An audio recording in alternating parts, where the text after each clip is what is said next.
Hello everyone, Ryan from Earth Trim Gardens, and welcome to the first part of what is going to be a two-part cleanup. This is a property that I regularly mow. I visit it every 3 or so weeks, and I have been doing so for about a year now. Very sadly, about 6 to 8 months ago, I believe, the lady that was living here, my client, did pass away. Now, I'm not going to go into specifics as to what happened, but obviously very sad news. And in a way for me to help the family out, I have offered to do a full garden cleanup for a discounted price. The daughter of the lady that lived here is a real estate agent and one that I have been doing work for years. So she has provided me with plenty of work over those years. So I was more than happy to offer her a pretty decent discount to clean this garden up for her and her deceased mother. Now, I wasn't able to tell the younger woman exactly how much I'd be able to offer as far as a discount goes. I told her that I would send the invoice once the video was uploaded and see how successful the video was.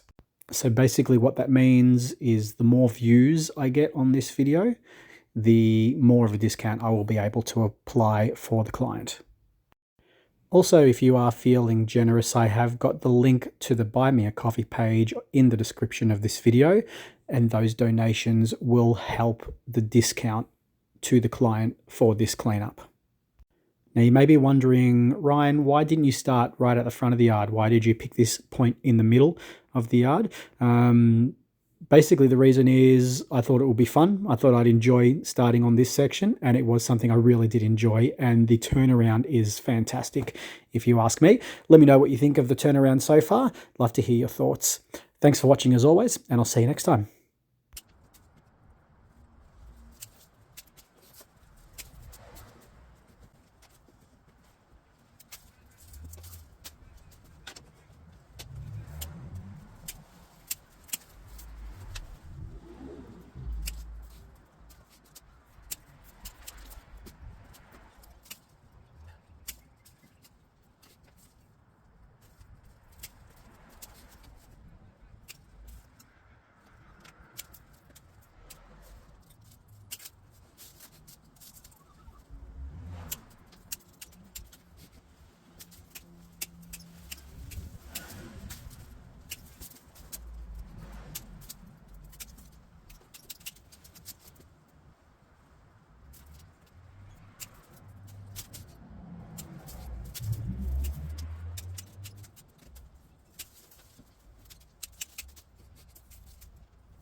so next part of this job is this garden bed. Now, just how overgrown is this garden bed?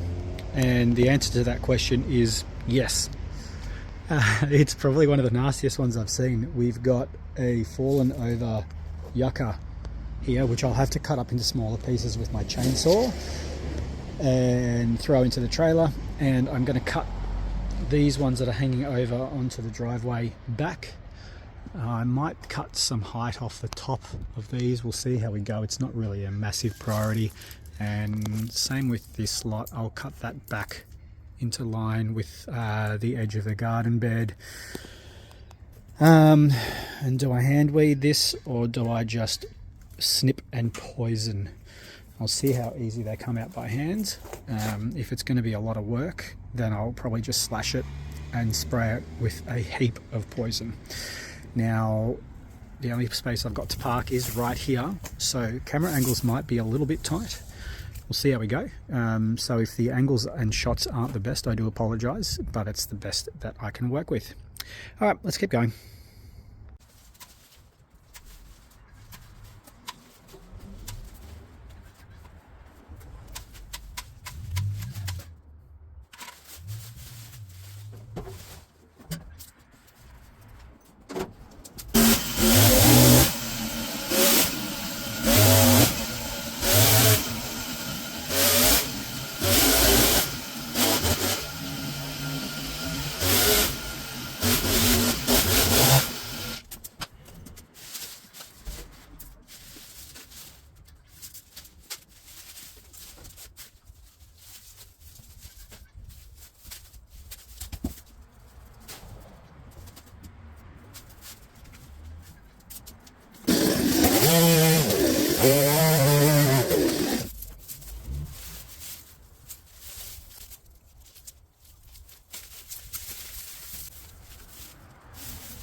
So if you heard that loud noise, that was some moron and his car doing burnouts down pretty local streets where there's a school just finishing up for the day.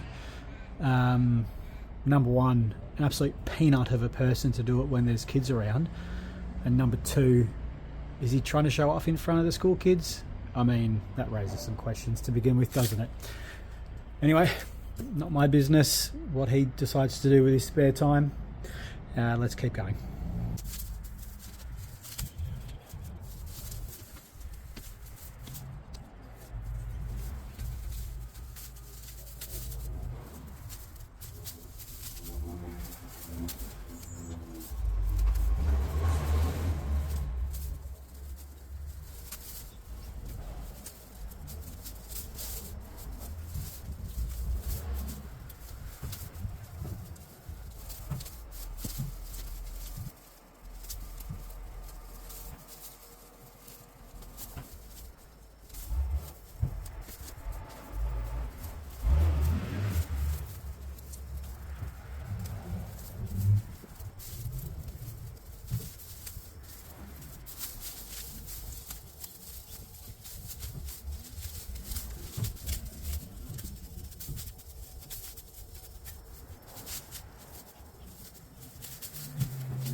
Okay, that is visit 1 done and dusted, and a lot of progress made. I'm pretty happy that I managed to pull that all out by hand. It does look a lot better. It will mean that the growth or the regrowth of the weeds is kept down to a minimum. Sometimes poison just doesn't take, so it's a bit of hit and miss, but at least I know pulling it out by hand, you get most of the roots out, and it's essentially safe now for cars to come in. Ideally, I'd get rid of the yuccas altogether, but they're super thick down the bottom, and that wasn't in the quote. So we'll leave that at that. And as for the back, or this section of the back, this area is really nice and opened up, uplifted, so the lawn guy, aka me, can get under that tree much easier and just keep this garden bed in this section much neater. So next time I'll be out the front. There's that bougainvillea that you will have seen in the intro that I'll trim, but that's a quick job. There's only a little bit of weeding out the front to do, but essentially the majority of the work is out here. So all these trees along the back line I will just cut backwards a little bit towards the fence a bit more because it's overgrowing on the lawn. This section here is just grass that's overgrown into pots, so I'll tidy all that up, and the majority of the work is going to be down this side, tidying this garden bed up. There's bits and pieces of everything, so I'll trim back, I'll pull weeds out, I might do something with the yuccas a little bit, and then just whippersnipping this path. And what am I going to do here? Probably hand pull what I can and poison the rest, and that'll be it. So that will be done all in the next part. I'll stay for as long as it takes me to do that, and then I'll finish off with a mow just to tidy everything up, and that's basically it. All right, thank you for watching. If you enjoyed this one, don't forget to leave me a thumbs up. Switch on those notifications so you don't miss any upcoming videos. Drop me a comment, always lovely to hear from you. Thank you for watching, and hang around for some before and afters.